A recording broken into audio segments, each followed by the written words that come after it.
All right, welcome. I'm really glad to be here, Senior Master Sanborn, and we're going to be talking about attention deficit disorder. You had some questions. So I'm Dr. Greg Moody. This is Laura Sanborn, and we're going to be talking about attention deficit hyperactivity disorder today.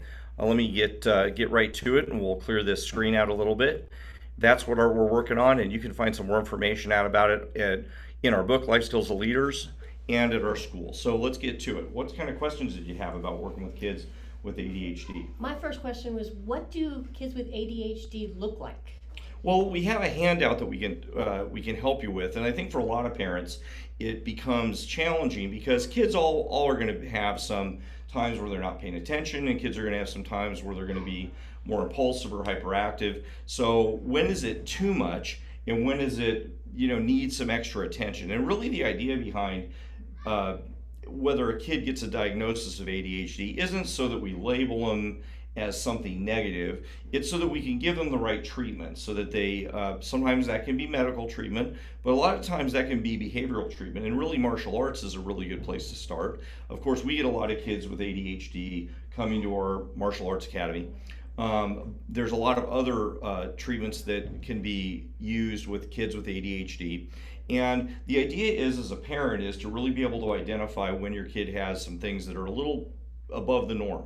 And anytime your child has some behaviors that are different from the norm, that is totally okay. It just means that we need to be able to give them some extra support and some help so that they can be successful. And so let me give you some examples. And we have a handout that you can get at karatebuilt.com/ADHD with a lot of the symptoms. So would you like me to go through some of the symptoms? Yes, please. Yeah, and it's good. And we train our instructors on how to identify some of these symptoms in class so they can help you guys as parents know when a child might need to get some extra attention.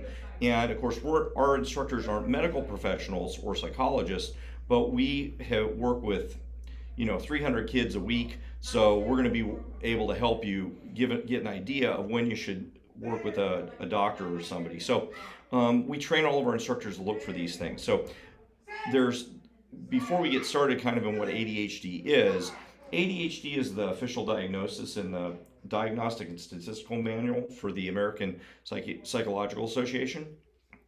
Um, there's three different ways that ADHD can present. One is if it's both hyperactive and inattentive, so that's one way. The other way is if it's one or the other. So it could be inattentive, or it could be predominantly inattentive, or predominantly hyperactive impulsive. So there's three different categories that you can be in. But in the old days, and I think it gets really confusing even sometimes for physicians that have been around for a long time, these diagnoses have changed a lot. And so they end up sometimes get a diagnosis of ADD. That's not actually an official diagnosis anymore. Everybody's diagnosed as ADHD, and then they have one of those three characteristics. So as a parent, it's really important for you to know that. Did that make sense? Yes, sir. Okay. So symptoms of inattention. So every kid's going to have some of these things. So again, this doesn't mean your kid should get a diagnosis of ADHD, but I'll just read a few of these. Often fails to give close attention to details or makes careless mistakes in schoolwork. Again, every kid's going to do that some, but if these are all if they do it more than average. Has trouble holding attention on tasks, doesn't seem to listen when spoken to, doesn't follow through on instructions, trouble organizing tasks, avoids, dislikes, or is reluctant to do tasks, often loses things necessary for tasks, and maybe is forgetful or distracted a lot. So those are kind of inattentive behaviors. Hyperactivity or impulsivity behaviors might be fidgeting, leaving seat when they should be, leaving their seat when they should be seated, running around climbs in situations that aren't appropriate.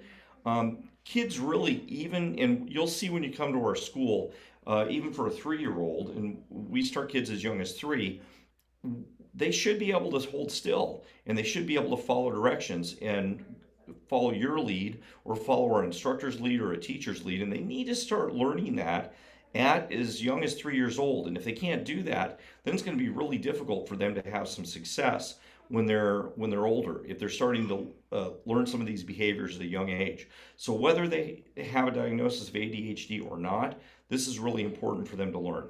So some other things: it's hard for them to take part in leisure activities quietly, they feel like they're on the go, talking excessively, they interrupt you a lot, or blurts out an answer before the question's been completed. Some other ones here. So those are some of the different things that can give you an idea that it might be time for you to get to a developmental psychologist, your family physician, or talk to a doctor about whether or not it might make sense to see if your kid has ADHD. Now, a lot of those same symptoms are what all kids, as we said before, might exhibit. And so that's what we work on a lot in martial arts, because part of what we do is work with self-discipline. And what we know is that kids that have some of these symptoms, whether they have ADHD or not, over time, they learn to control those behaviors so that they can be very productive. And the real concern we have is if, for example, a kid has trouble paying attention, that they're not going to learn the things they need to do in school, then they'll get further behind, then they'll have other problems. And the same with the inattentive issues. They'll have trouble focusing now, they'll have trouble learning things, and again get behind. Then they get more frustrated, then they have more trouble focusing, then it kind of snowballs. So we've got to be able to get after this very early. And we know that the earlier we work with kids on these kind of things, like if they're as young as 3 years old, or sometimes even earlier, three is kind of a good starting point. 3, 4 years old, then we have really big success. If we aren't starting to work with kids until they're 7, 8, 9 years old, when they've got some of these issues, then they've already kind of gotten a little bit behind. It's not too late, but we'd rather start earlier. Absolutely. I've always seen that the younger they are, the more success we have with them. What specific types of symptoms do you work with in a martial arts school? Well, all of these symptoms that we talked about, we work in martial arts. And some of the ways that we do that, and some of the ways that when we do work with the kids, we want the parents to model at home, are making sure that we have really high expectations. So sometimes we get asked, what do we do? What do we do differently? I think that was another question you had as well. What do we do differently in a martial arts school if a kid's got a serious attention issue? And it always depends on the severity. So if a child comes in and they've got a very severe attention issue, then what we may do is do some private work with them one-on-one until they can work with the rest of the class. But we always want them to be able to do is handle the regular class environment. But one thing that we also do is have one instructor run the class. And so we don't have a bunch of different people showing them a bunch of different things and have a bunch of different distractions around them. They stay very focused to one instructor.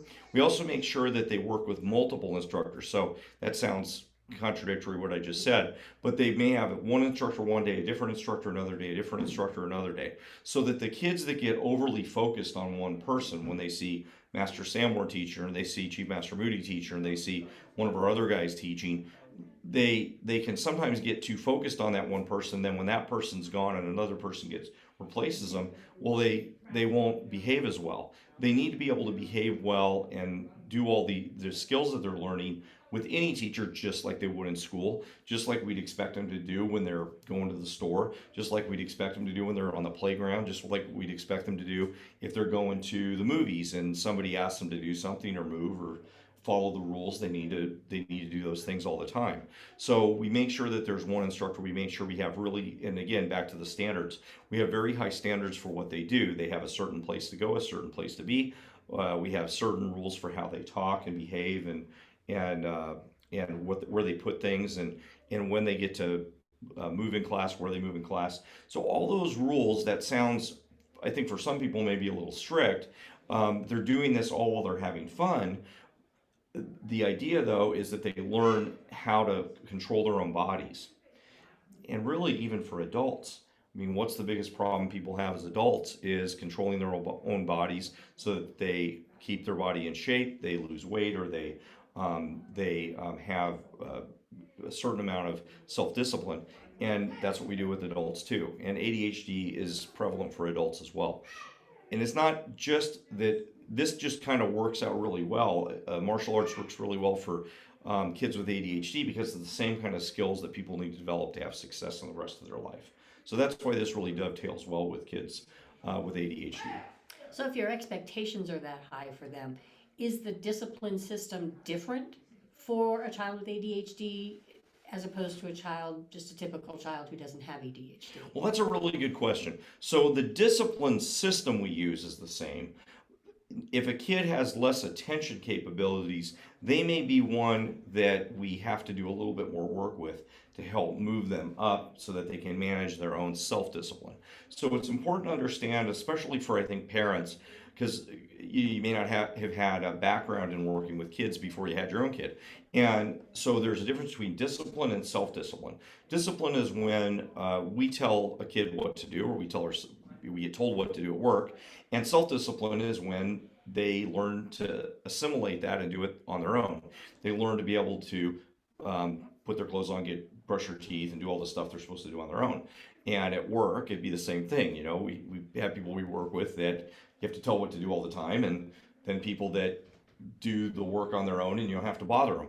Well, that's self-discipline is that second one. And that's what we're expecting them to do. It may take longer for a kid with ADHD, or frankly, other special needs that we work with. Maybe it takes longer for them to learn some of the self-discipline skills, but we're expecting we're working with people for a long time, and we don't give up on them so that they learn those self-discipline skills over time. But we specifically don't want to give them a different set of rules, because we want them to be able to learn how to operate in the environment they're expected to be in all the time. If we treated kids with ADHD dramatically different, then when they go to school, then they won't be able to operate within the bounds of what they have to do at school. When they have to play on the playground and play a game, they're going to operate differently. The other kids won't like them. When they end up getting older and they're in high school, they're not going to be able to work well with the other kids because they got treated special. It doesn't mean we don't treat every kid individually, but there's a difference between treating kids individually and treating kids in a way that they won't help them develop some self-discipline. So we have a certain expectation that we require everybody to follow.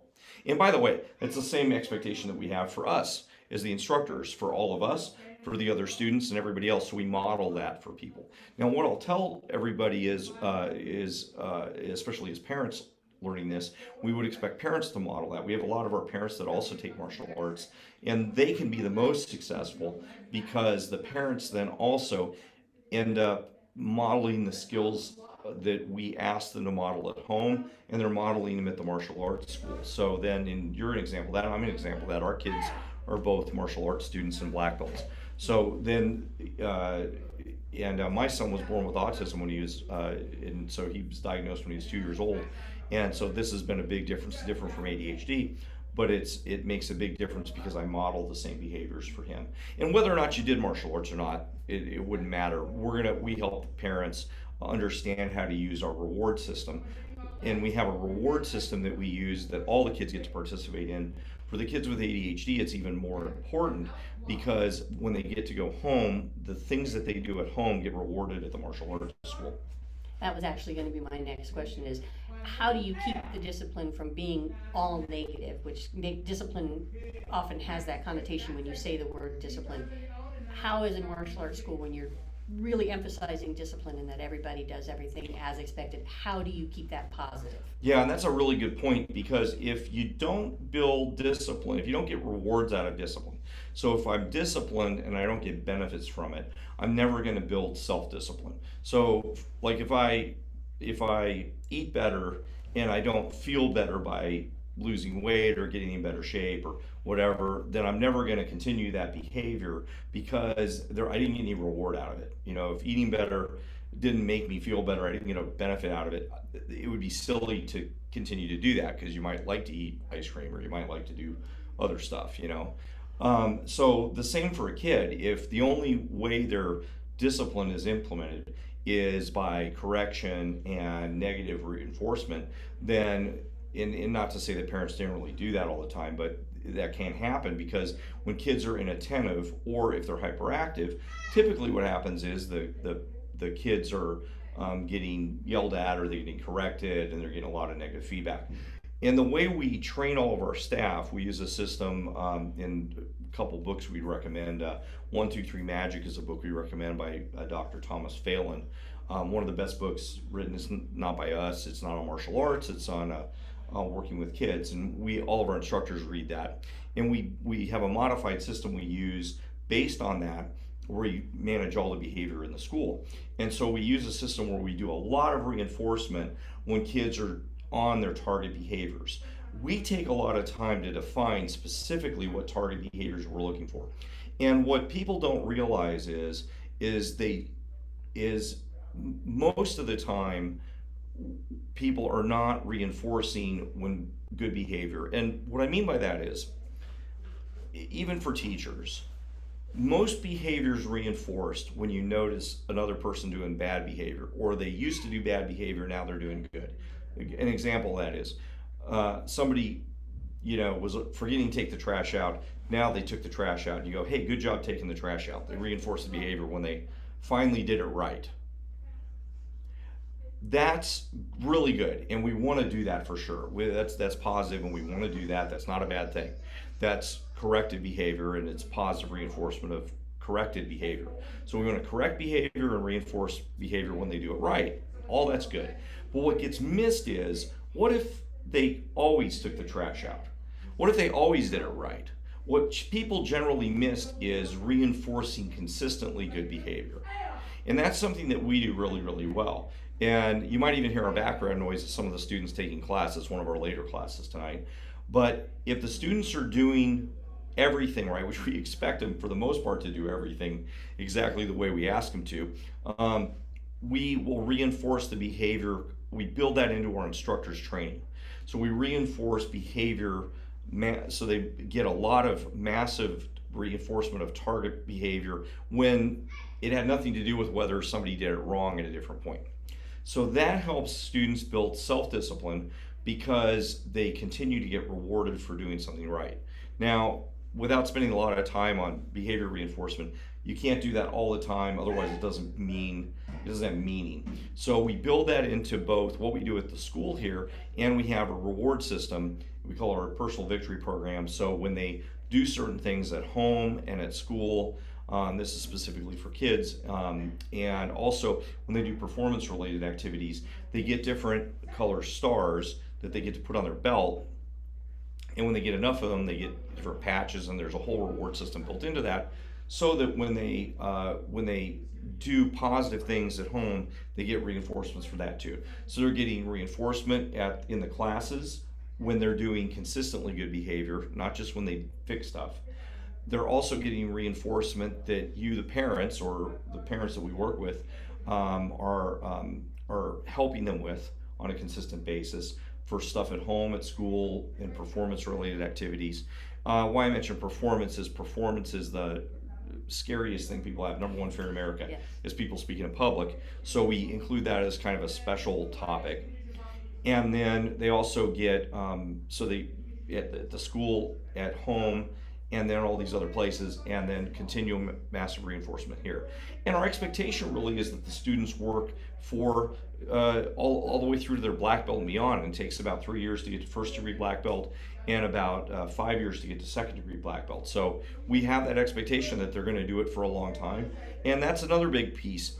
If they do something for just a little bit, like for example, we see a lot of people do soccer for 6 weeks and then they quit. They do baseball for 6 weeks and they quit. They get used to doing these activities and doing something for a little while and quit. Well, it's hard for them to build a skill.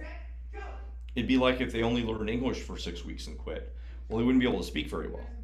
Or they learn, let's say, another language, Spanish for 6 weeks and quit. Well, they wouldn't remember any of it, right? I mean, it wouldn't make any sense. So they need to be able to learn the skill long enough that they build some reward from the self-discipline, from being disciplined, and then they become self-disciplined, because then they'll do it on their own.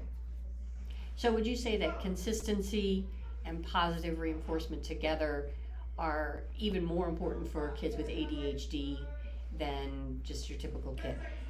That's a really good question. Is it more important for kids with ADHD than a typical kid? That's an excellent question. So I struggle with the answer to that a little bit, because it's hard to say it's not really important for any kid. So if a kid's already excelling in school and doing fantastic, and they have great grades, that's going to be great for them too. They can accelerate and reach the stars as well. I think that it's really important for all of us adults too, to be consistent. But I think what I would say is maybe the other way. If you don't have consistency and you don't build self-discipline for a kid with ADHD or some kind of Right. or some of our special needs, you're in danger. You're in danger of not having success, and you're in danger of your kid getting behind. And the longer you go, the more the struggle is going to be to catch up. Imagine a kid didn't get diagnosed or didn't get the extra help they needed until, forget whether they got a diagnosis. If, let's say, sometimes we get a lot of kids to come to martial arts school, and the parents just, don't want to, maybe it's a very severe case of ADHD. And we've worked with some parents that just don't want to, we make recommendations, and, we don't try to take the role of a physician or a provider to provide a diagnosis. That's not our role.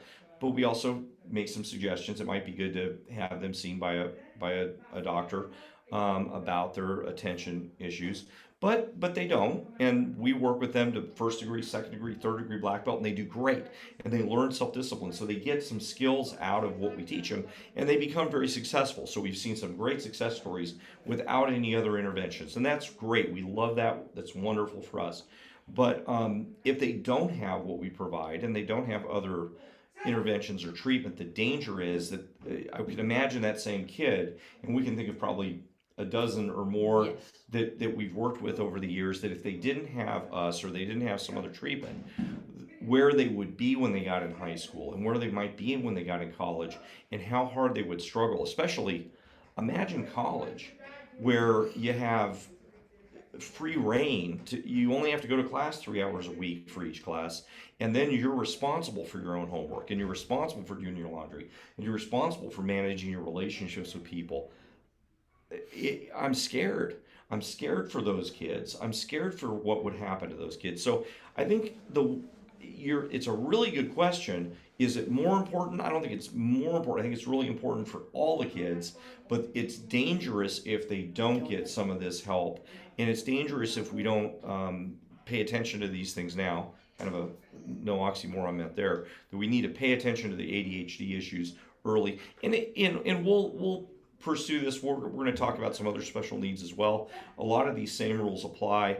If you're watching this, and your child might have some other things to talk about, and certainly you can always call us and we can give you some referrals. Obviously, we'd love to help you with martial arts classes.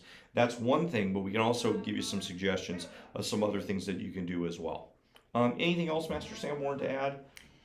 No, I've seen a lot of kids with ADHD who went off their medication, Mm-hmm. or who parents never wanted to put them on medication at all, and found that coming in and learning focus and learning the concentration and the ability to have the self-discipline meant they never did go on medication, or Right. they went off medication.